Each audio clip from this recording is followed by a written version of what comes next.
Good morning, everyone, and welcome back to Planet Brief. I'm your host, and we need to talk about something genuinely unusual that's developing across North America right now. It's May 5th, 2026, and I'm looking at a weather pattern that we typically don't see until deep into summer or late fall. But today, in early May, we have that exact setup developing, and the consequences are going to be significant for millions of people across the continent. Over 8 million people are about to experience severe weather that could impact their lives, their properties, and their families. We're not talking about rain in the forecast. We're not talking about scattered showers. We're talking about a weather system that is going to produce tornadoes, golf ball-sized hail, straight-line winds exceeding 80 miles per hour, and flash flooding in some of the most vulnerable regions of the country. So stick with me as we break down exactly what's coming, where it's heading, when it's going to arrive, and most importantly, what you need to do to protect yourself and your family. This is Planet Brief, and this is the forecast you need to see. Here's the thing about May storms that most people don't realize. When we think about severe weather, we typically think about April, the classic spring severe weather season. But May is actually one of the most volatile months in North America for extreme weather events. The reason is straightforward atmospheric science. As we transition from spring into summer, warm, moist air from the Gulf of Mexico begins moving northward. At the same time, cold air masses from the Arctic and Canada are still present in the upper atmosphere, reluctant to fully retreat. When these opposing air masses collide, and I mean really collide with intensity, meteorologists call it atmospheric instability. And that's exactly what we're staring down right now as we approach Tuesday and Wednesday of this week. Let me paint a picture of what's actually happening in the atmosphere above our heads. There's a powerful upper-level trough diving down from Canada. Think of it as a river of exceptionally cold air flowing along the jet stream. This trough is moving southward and eastward across the Rocky Mountains and Great Plains. Directly in its path is a robust tropical plume of moisture that's been building up over the Gulf of Mexico for the past several days. That tropical plume contains an enormous amount of water vapor that's been warmed by the Gulf's relatively warm waters. These two systems, the Arctic cold and the tropical moisture, are going to meet around the lower Mississippi Valley and throughout the southern Appalachian Mountains. And when they collide, the result isn't going to be a gentle interaction. It's going to be explosive thunderstorm development on a scale that will impact millions. To understand why this matters, you need to understand a meteorological concept called CAPE, which stands for Convective Available Potential Energy. Think of CAPE as the fuel tank for thunderstorms. It's a measure of how much energy is available in the atmosphere to fuel thunderstorm development. Right now, our atmospheric fuel tank is absolutely maxed out. We're talking about CAPE values approaching 4,000 to 5,000 joules per kilogram across the region. For context, anything above 2,500 joules per kilogram is considered extremely unstable and dangerous. Anything above 3,500 is rare outside of the most extreme severe weather events. So we're not just in dangerous territory, we're in all-time severe weather territory. We're talking about the kind of atmospheric setup that produces historic storms. But here's what really concerns me as a meteorologist. It's not just the instability, it's the combination of that instability with significant wind shear. You've probably heard me mention wind shear before, but it's absolutely crucial for understanding what kind of storms we're going to see. Wind shear is the change in wind speed and direction as you move upward through the atmosphere. In a weak wind shear environment, you get scattered, pulse-type storms that form quickly, move fast, and tend to fall apart relatively quickly. In a moderate wind shear environment, you get more organized storms with longer lifespans and more significant impacts. In a strong wind shear environment, you get supercell thunderstorms. These are rotating thunderstorms that can persist for hours and produce extreme impacts, including large hail, violent tornadoes, and damaging straight-line winds. And here's what makes me particularly concerned about our current setup. We're in a moderate to strong wind shear environment. At the surface, we've got winds coming from the southeast at 15 to 20 knots, moving up into the mid-levels of the atmosphere, around 10,000 to 15,000 feet. We've got winds screaming from the south at 30 to 40 knots.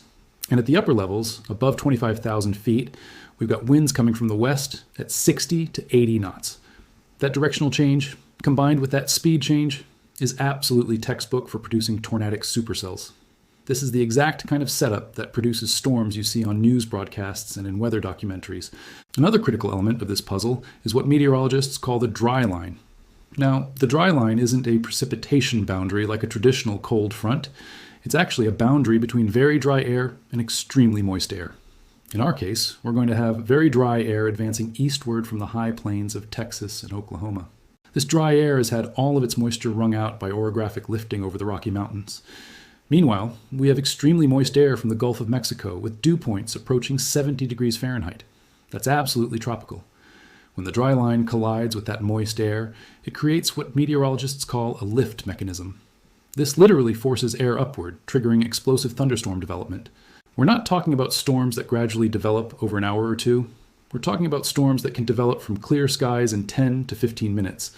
What's even more concerning is the timing of peak instability. The strongest heating is going to occur in the mid-afternoon, right when the sun is most powerful and the atmospheric fuel tank is at maximum capacity. By Tuesday afternoon, somewhere between 2 and 6 p.m., depending on the exact location, that's when we're going to see the most explosive, most intense thunderstorm development. And once these storms get organized and start moving, they're going to move quickly. We're talking 50 to 65 miles per hour. That gives communities only an hour or two of warning and preparation time before the most dangerous part of the system arrives. Let's talk about tornadoes, because I know this is what concerns people most.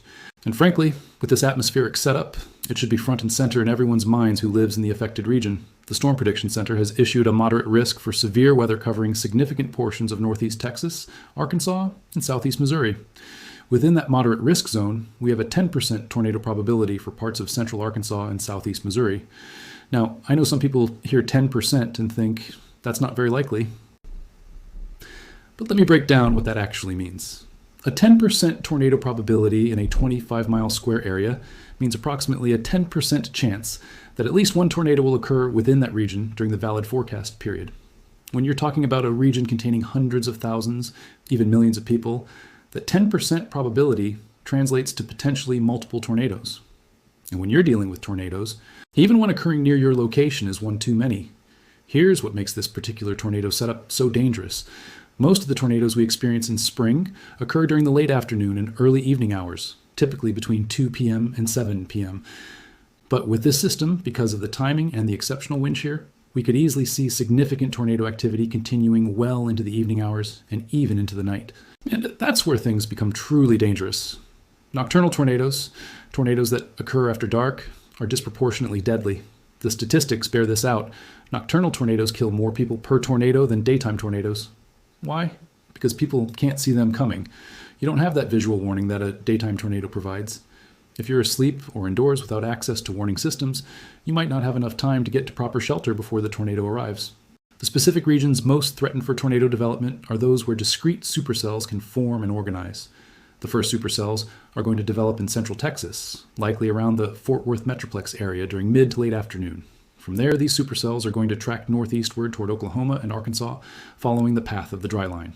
The specific towns and cities that are going to be in the absolute bullseye for tornadic activity include Texarkana, Marshall, Shreveport, Longview, and moving northeastward toward Little Rock, and even extending into southeast Missouri toward areas like Jackson and Cape Girardeau.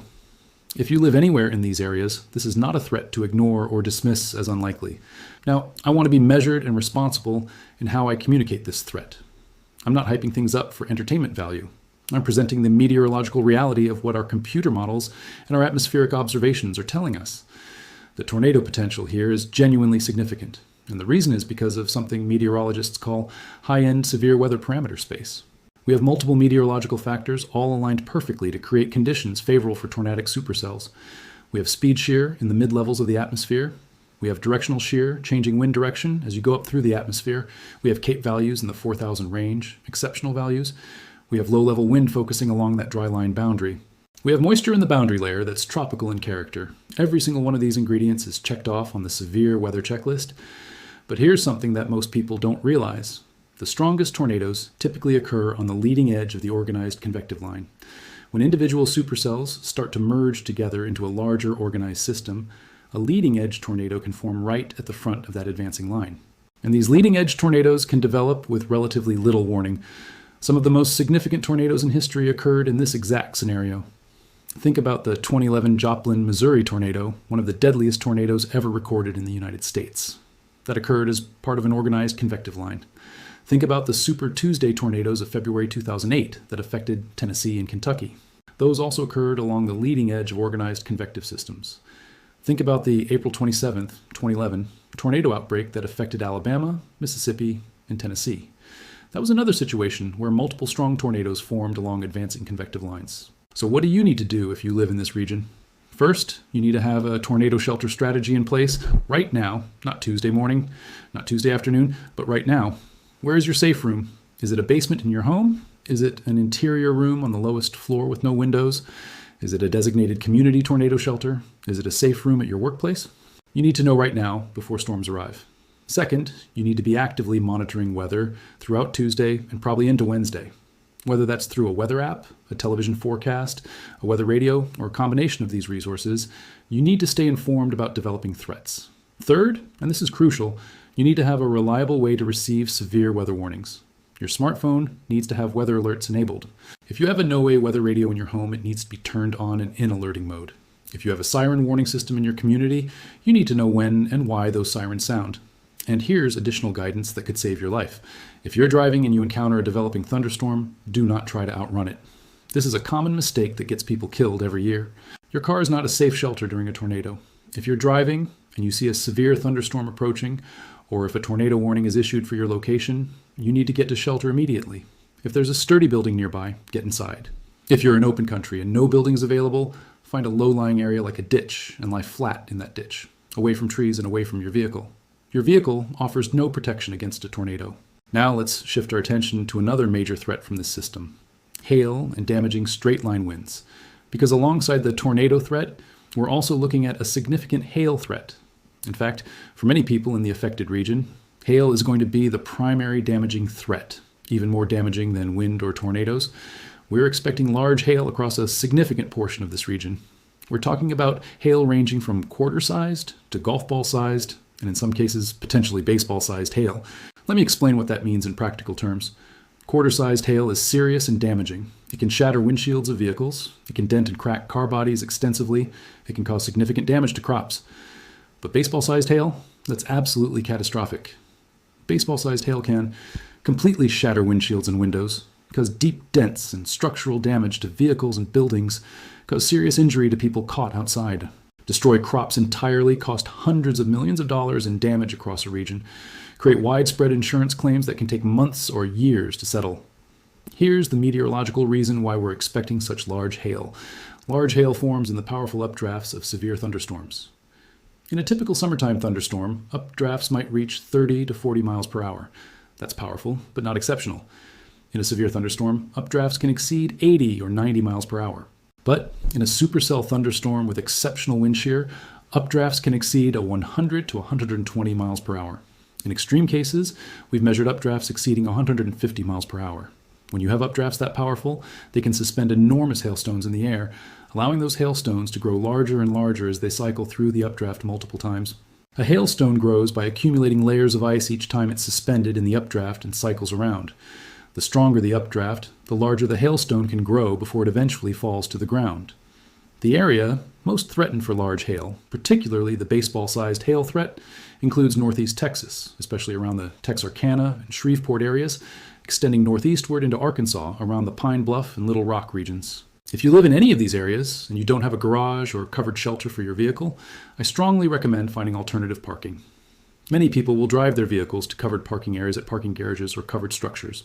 If you have the ability to travel, some people from the highest risk areas actually choose to evacuate to the east ahead of the storms, removing their vehicles from danger entirely. But hail is just part of the wind story. We're also looking at a significant straight-line wind threat that's actually going to affect an even wider area than the hail threat. When the individual supercells start to merge together, they create what meteorologists call a convective line. This organized line of storms is going to produce sustained winds of 50 to 70 miles per hour, with gusts potentially exceeding 80, even 90 miles per hour in isolated cases.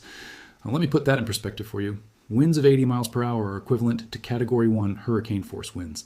These winds are capable of snapping trees like toothpicks, bringing down power lines and power poles, causing widespread power outages that could last for days, overturning semi-trucks on highways, tearing off roofs from buildings, breaking windows and glass, turning debris into projectiles that can be deadly, downing large branches onto homes and vehicles.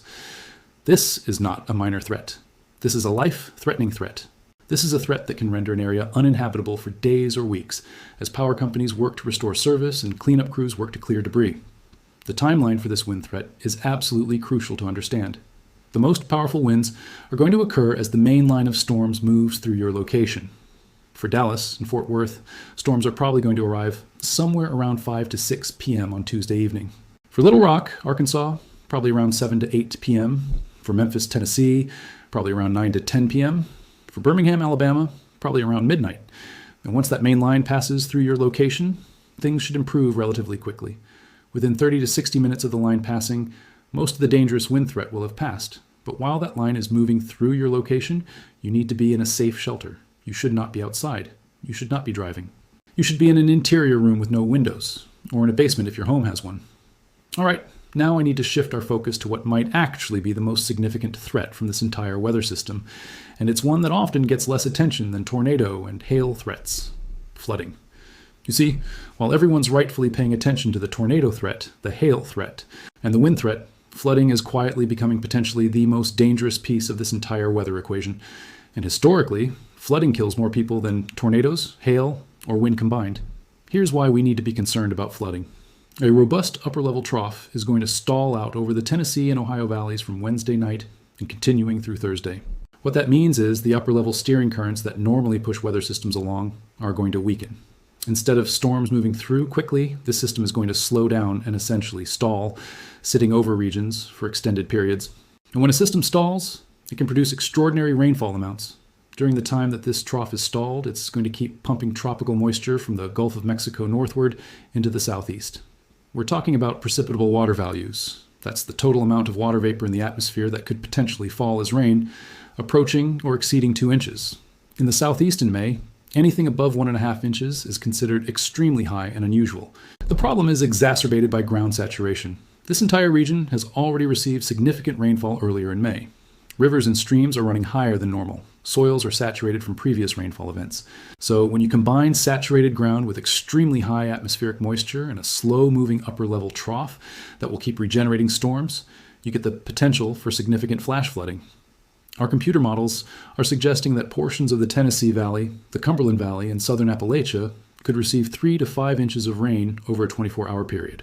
In extreme cases, some isolated locations could actually exceed 6 inches of rain. Now, I know people in coastal areas who are used to tropical storms and hurricanes might think that 3 to 5 inches doesn't sound like that much rain. But here's what you need to understand. In the mountains and in the southeast, 3 to 5 inches of rain in 24 hours is absolutely catastrophic. Here's why mountains are particularly vulnerable to flash flooding in ways that plains regions are not. Mountain terrain is steep. When rain falls on steep terrain, water doesn't sit around. It doesn't slowly percolate into the ground. Instead, it runs rapidly downslope. The watersheds in mountains are small and compact, so rain falling over a small mountain catchment area all concentrates quickly into streams and creeks. It takes about half as much rain to cause twice the flooding problems in mountains compared to flat terrain. What this means is that a small creek that you could normally wade across becomes a raging torrent in minutes.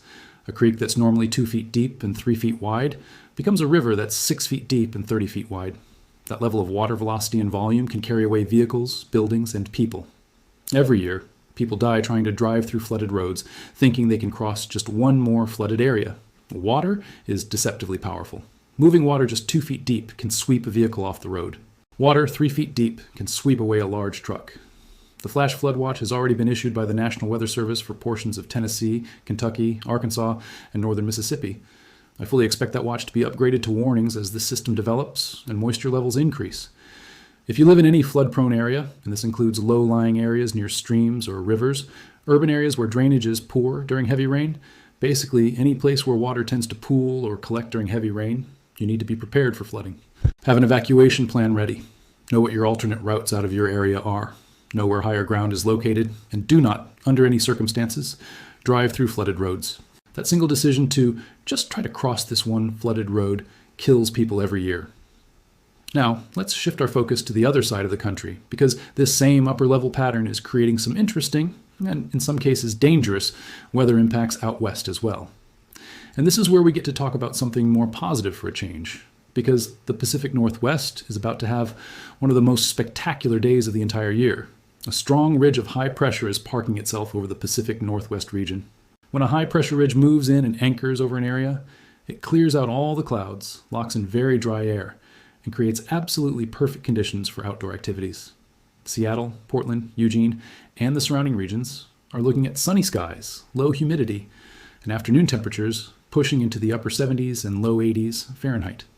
If you live in the Pacific Northwest and you have any ability to take Wednesday off work, I'm officially giving you permission to call in sick. This is not a forecast, I say lightly. This is genuinely one of the best weather days of the entire year for the Pacific Northwest. This is a day for hiking trails in the Cascades. This is a day for sitting on your patio. This is a day for enjoying outdoor activities. This weather pattern is not going to last, so take advantage of it while you can. The one caveat I need to mention is that the UV index is going to be elevated. We're talking about UV index values around 7 or 8, which is high. So if you're going to be outside for extended periods, make sure you have sunscreen, sunglasses, and protective clothing.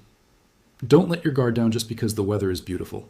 The sun is going to be trying to attack your skin in these clear skies. But while the Pacific Northwest is enjoying beautiful weather, the Southwest is about to enter a completely different weather extreme. That same ridge of high pressure that's creating beautiful weather in the Pacific Northwest is also building northward and eastward over the Southwest. And when a high-pressure ridge parks over the desert, temperatures heat up rapidly, explosively, and dangerously.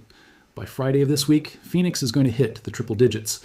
We're talking about temperatures reaching 102 to 104 degrees Fahrenheit by Friday afternoon.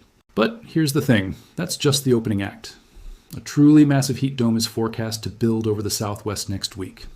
We're expecting the National Weather Service to issue an excessive heat watch from Monday, May 12th through Thursday, May 15th, covering the desert Southwest, including Phoenix, Las Vegas, Southern California, and even parts of the interior West. During this heat watch period, daily highs are expected to reach 110 to 115 degrees Fahrenheit, and that's in Phoenix. In some of the lower elevation areas and more exposed desert locations, temperatures could potentially push even higher into the 115-120 degree range. Now, I need to emphasize something important. Extreme heat doesn't get the same kind of media attention as tornadoes or hurricanes, but make absolutely no mistake about this. Extreme heat is deadly. In fact, extreme heat kills more people in the United States than any other weather phenomenon. More deaths than tornadoes, more deaths than hurricanes, more deaths than floods.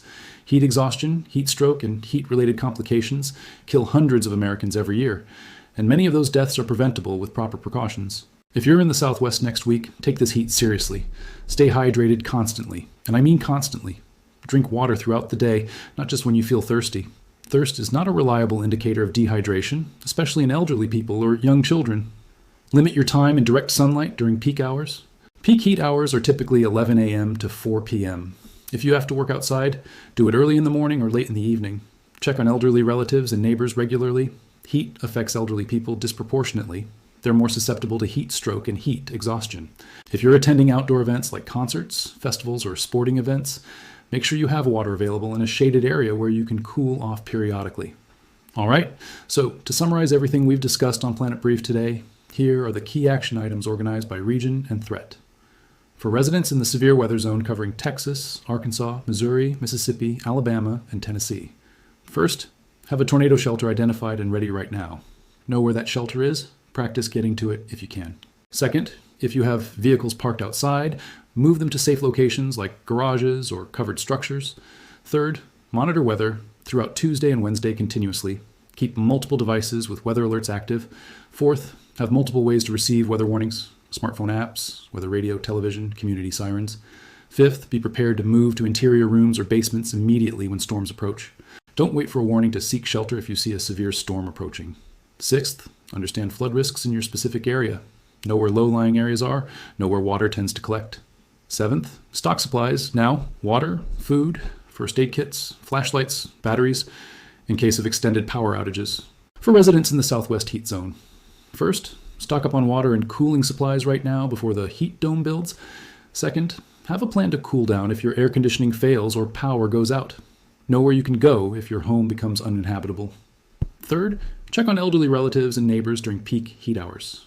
Fourth, limit outdoor activities during peak heat hours, 11 a.m. to 4 p.m. Fifth, know the symptoms of heat exhaustion and heat stroke so you can recognize them in yourself and others for everyone everywhere. First, download a reliable weather app that sends push notifications. Second, consider getting a no-way weather radio for your home. Third, have a communication plan with your family in case you get separated. Where will you meet? How will you communicate? Fourth, do not underestimate severe weather. Treat warnings seriously. Fifth, never drive through flooded roads. That single decision is responsible for numerous preventable deaths every year. This is the kind of weather setup that occurs maybe a few times a year. This is the kind of atmospheric configuration that produces headlines and impacts millions of people across the continent. It's the kind of setup that can genuinely be dangerous if people aren't prepared and don't take precautions. But here's the good news. We have advance warning. We have time to prepare. We know what's coming. So please, take these precautions seriously. Don't dismiss this as hype or sensationalism. This is the meteorological reality. One more important reminder, weather forecasts change. New data comes in. Computer models are updated and refined. Forecasts are revised based on new information. So don't just watch this video once and assume you know everything that's going to happen. Stay plugged in. Keep monitoring the forecast. Check back with Planet Brief for updates. Follow the National Weather Service. Use weather apps. This is a situation where staying informed throughout the event could literally save your life or the life of someone you care about. Thank you so much for watching Planet Brief. If you found this information valuable and helpful, please like this video and subscribe to the channel for future updates. Share this information with friends and family who might not be aware of what's coming. If you live in any of the affected areas, please take protective action today. Don't wait until Tuesday. Prepare now. Stay safe out there. I'll be back with updates as the system develops and as conditions change. Check back with us as we get closer to the event. This is Planet Brief, and we'll see you in the next forecast.